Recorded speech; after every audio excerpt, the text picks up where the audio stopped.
Trail, kick it to you because you were the trailblazer that rode with the favorite here. Florida State, DJU, going to Dublin.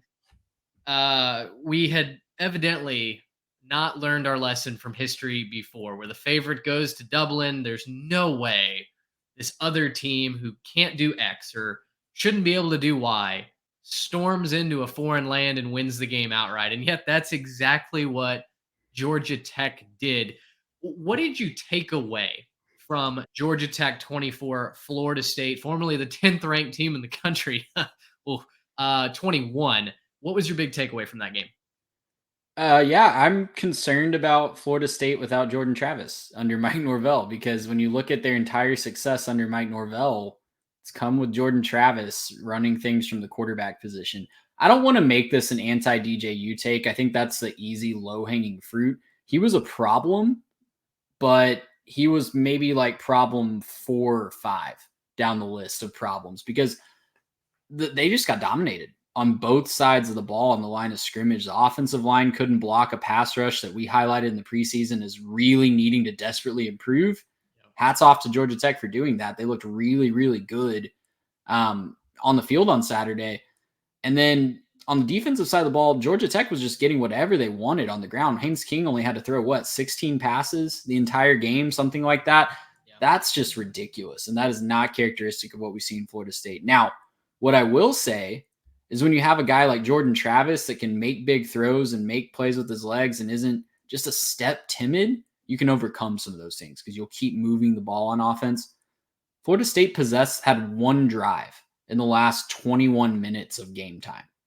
They just couldn't hold on to the ball. They could not hold on to the ball. They could not sustain drives consistently against a Georgia Tech defense. Again, looks like they're a lot better this year, much improved just watching one game, but time will tell if that's a Georgia Tech big improvement or a Florida State big issue because they were not a defense that could do that last year against anyone with a pulse. So I'm concerned, guys. I that's putting it lightly about Florida State. I had them as my ACC champion. I really went back and forth on that before I locked it in, and now I'm kind of kicking myself because I feel like I should have known better. I've got a lot of notes on this game. We can get into whatever storyline we want to, but that's my big 30,000 foot takeaway is DJU is not the guy that can overcome other issues on offense. So play calling was bad. Maybe that's an issue of not trusting DJ to make some other throws. But I mean, he had moments where he made some big throws across the middle when he needed to convert that last drive, but just not consistent enough to really be something you're confident in on offense going forward. Yeah, overall, I think my takeaway was that Florida State seemingly treated this like a week 0 game. They treated this like this was an afterthought. I know it wasn't the team's fault, but the media is talking about, oh, Florida State's sticking around the next day to do some sightseeing, and they're going to really enjoy their time here in Dublin. And then they came out in the first drive was immaculate. They bullied Georgia Tech to the point where I don't remember if I actually texted y'all or not. I certainly refrained from tweeting, which thank goodness I did. But I was thinking this game might be over at halftime because of all the things that we had talked about in the preview, right? Georgia Tech not being physical enough, not being able to get to the quarterback. Will they be able to run the ball? How physical in the line of scrimmage will they be? That first drive was brutal. And I think Florida State racked up something like 50 something rushing yards on just a couple of plays, easily coasted in the end zone.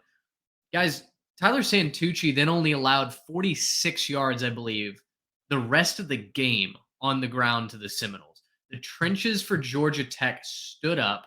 Offensively, we figured that offensive line was going to be okay as we went throughout the regular season, but surely not against this Florida State defensive line, right? Pete Thamel, time and time again, doubled down. This is the best defensive line in the country. I won't hear any other opinion. There are clips of the entire defensive line being escorted to the sideline by the Yellow Jackets offensive line. Jamal Hayes just cakewalking up the middle for 15, 20 yards a pop.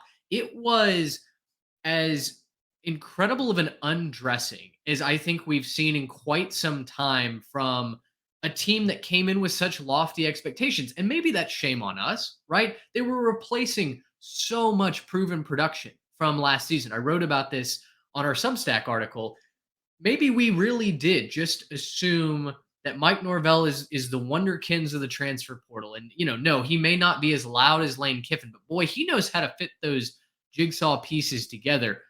I'm not saying that Florida State won't be a contender for the ACC. I'm not saying that they won't be a contender for the playoff. But boy, they have put themselves behind the eight ball now after dropping this game to Georgia Tech. And while I think that hot takes are made in week 0, not formulated December, truths, I think Florida State has so many more questions to answer after week 0 than what we had going in.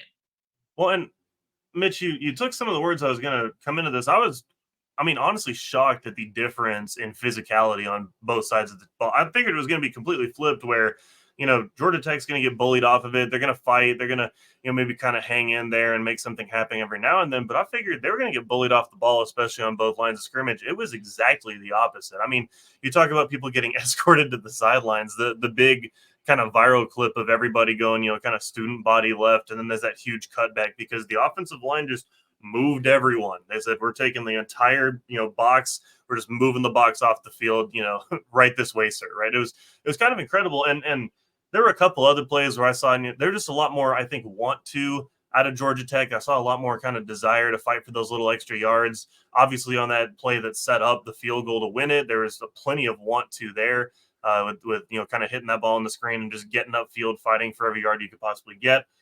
There's one where Jamal Haynes, I think, caught a kind of a flare out pass and then juked a couple guys. Everybody's falling over, and he was just making some interesting moves. And but even just to look at some of these numbers, I just have a couple of them pulled up. The leading rusher for Florida State was Roydell Williams with 38 yards. Georgia Tech had 3 guys who beat that number. Yeah. Not just Jamal Haynes. It wasn't like Haynes was just incredible. Haynes King as well had 54 yards rushing, and Chad Alexander with another 41. So, I mean, they straight up beat these guys, bullied these guys on the ground on both sides of the football. And this is really getting into something that I think is interesting to kind of, I think, analyze now that we've seen it for a couple of years and now that we've seen the portal around for a couple of years. There's a lot of teams this year that I think have done pretty dramatic overhauls of their roster, either on one side of the football or the other. And this is clearly showing us, like, not all players are built the same. Not all, just because we rank this guy here are built the same, right? There's no reason why, if you look at Florida State with the 6th-rate transfer portal class, there's no reason to think that they should have dropped off as big as they did. But very clearly, Jordan Travis and DJU are different players.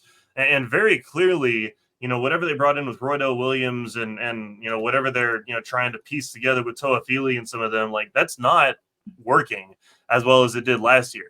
And they don't have the alpha receiver like they had last year with guys like Keon Coleman. They just don't have those guys. Whether they tried to bring them in or not, whether they said, oh, I really like the way this guy in the portal looks or not, that's clearly not happening. And now this is making me step back and say, okay, well, what other teams are we looking at that have done this over the offseason, and how might that blow up? Like, everyone's propping up Oregon right now. I still think Oregon's going to be very good, but can we guarantee now that guys like Dylan Gabriel, Evan Stewart, people like that have just shown up are going to automatically work out, whereas last year they had this awesome, they had Bo Nix and everything was working out there for him last year. I'm not saying that it's not going to. I'm sure that, it's not like every situation's going to fail.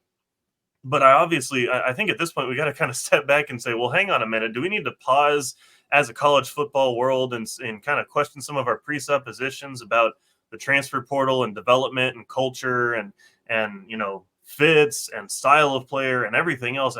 I'm starting to kind of wonder some of this. And obviously this isn't to say too much about, Florida State. We have to, hats off to Georgia Tech for showing up and I think buying into culture. That was kind of my biggest point that I wanted to say is they've bought in with what Brent Key wants to do at Georgia Tech. They've bought into the physicality. Obviously, Key was a former offensive lineman.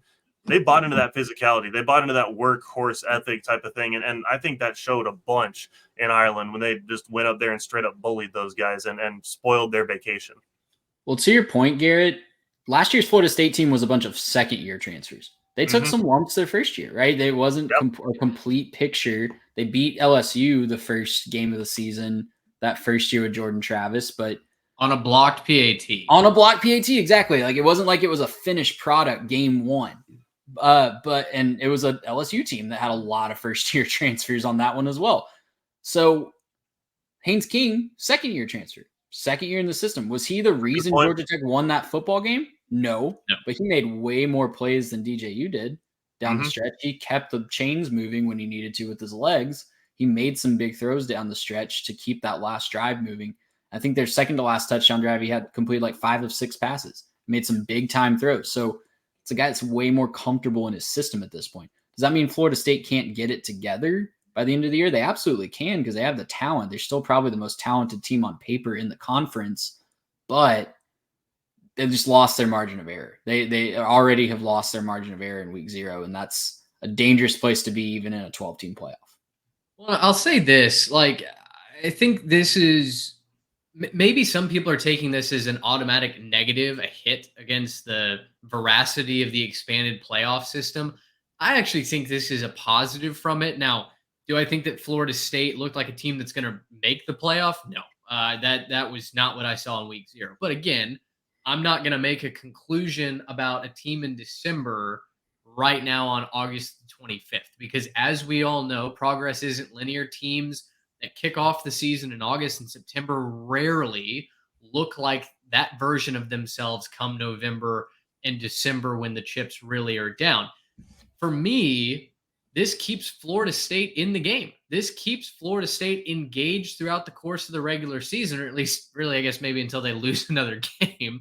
But a weird, strange road trip to Dublin in a game where everybody falls asleep and nobody looks sharp, that doesn't necessarily eliminate them from the national championship. They still control their own destiny. They still control. Yeah. Exactly. And that, I think, is what brings college football finally more in line with every other sport that we love to watch. The one time that you're human and fallible does not eliminate you from your goals. You don't have to clean the whiteboard off and start over and look ahead to 2025 because you lost to Georgia Tech, right? So we'll talk about the expanded playoff a little bit more going on. I want to conclude our game recap with this. One thing that I noticed schematically, this was Tyler Santucci's first game as a defensive coordinator for Georgia Tech, right? Obviously learned at the feet of Mike Elko, both at Texas A&M and then at Duke. And it was interesting because he had DJU in the spin cycle for most of that game. Uiagalelei looked lost. He looked slow to make his reads. But I texted y'all this. I wanted Santucci to stop bringing blitzes against Florida State because, to me, DJU looked the most comfortable. He looked the most sure of himself when he just had one hot read to go to, and that was it.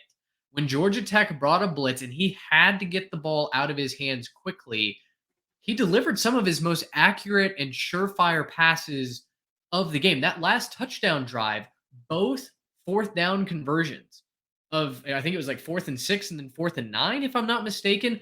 Georgia Tech brings a blitz and DJ steps up into the pocket, makes one read, delivers a strike, and they end up scoring a touchdown to tie that ball game up. I wanted Santucci to stop bringing blitzes because when they dropped into cover 3, cover 4, Tampa 2 shells, I felt like DJU had no idea where to go with the football. Yeah, he clearly, I don't think he was ready to kind of go through and try to go through his progressions. I don't know if that's a flaw of the system or the scheme. I mean, obviously, Travis had it figured out last year, but obviously more years in that. I don't know if it's just the game was too fast for him. I don't know if it was just something as weird as, hey, he didn't perform well when traveling across the ocean and having to play in a bunch of rain. Maybe that just threw him off. I don't know. There's plenty of excuses, and I think if you're a Florida State fan, there's plenty of reasons that you can give yourself as to why this went so wrong. You cannot be like that social page where, y'all were like, hey, maybe, having to go across the pond and throw balls in the rain was a problem, because you can't do that, because Haynes King had to do that too. And yeah, he didn't he technically, statistically didn't have as good of a game as DJU. He threw for like 50 fewer yards, and, it wasn't like everything was amazing, but you still got bullied, and it was the 21 other guys than just the quarterbacks who kind of bullied him off. And my take on DJU here was, I don't think he really lost them the game in any real way. He just didn't do anything to win it. Like, he didn't win the game for the Noles in any way. And then at the end of the day, that is going to hurt you, because there were times when I think Haynes King won the game for the Jackets. I think about that big, kind of just decides to tuck it and take off and just take some hits and force his way down to go down there and eventually put them in a position to score that touchdown to put them ahead. Haynes King was kind of gutsy in a couple of spots to say, like, yeah, this is going to be the moment where I, step up and make a huge play and keep my team going. He made a lot more of those plays, I think, than DJU did. DJU figured it out on the last drive. He just figured it out way too late. And, I don't know if it's just, you're playing from kind of a behind position, so you got to, turn it up, and, maybe the pressure helped him kind of get focused, or maybe he felt like he could kind of sling it a little bit more because who cares if I make a mistake? We need to go score. I don't know what the mindset was, but clearly something worked on that last drive that hadn't really been working earlier in the game. He was more or less underwhelming.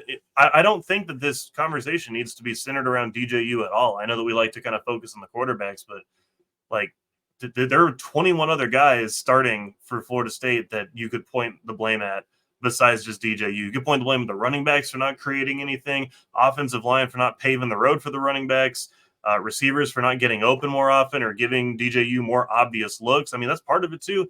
Maybe he's standing back there not able to find anybody in coverage because none of his guys are getting separation or finding the soft spot in the zone or whatever else it was. So, you can point the finger a lot of places. DJU certainly didn't help the team win.